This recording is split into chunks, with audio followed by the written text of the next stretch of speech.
عرفان محمود صاحب، ہمیں یہ بتائیے گا کہ قادیانیت سے طائب ہونے کے بعد آپ کو کن مشکلات کا سامنا کرنا پڑا؟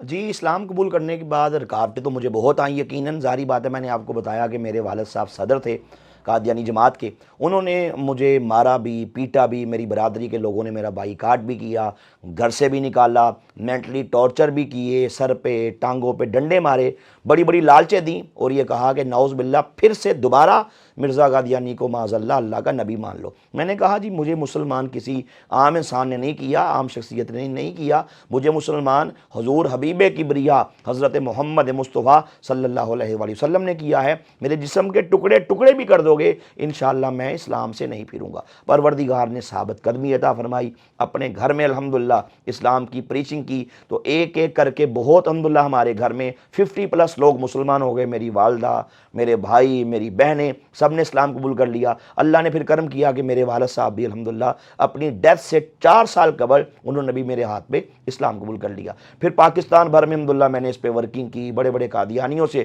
میری ملاقاتیں ہوئیں، ان کو میں نے اسلام کی دعوت دی۔ مرزا قادیانی قذاب کی ساری کالی کرتوتیں ان کے سامنے جب میں نے پیش کی تو بڑے بڑے قادیانی الحمدللہ اللہ تعالیٰ کے خاص کرم سے میرے ہاتھ پہ مسلمان ہوئے۔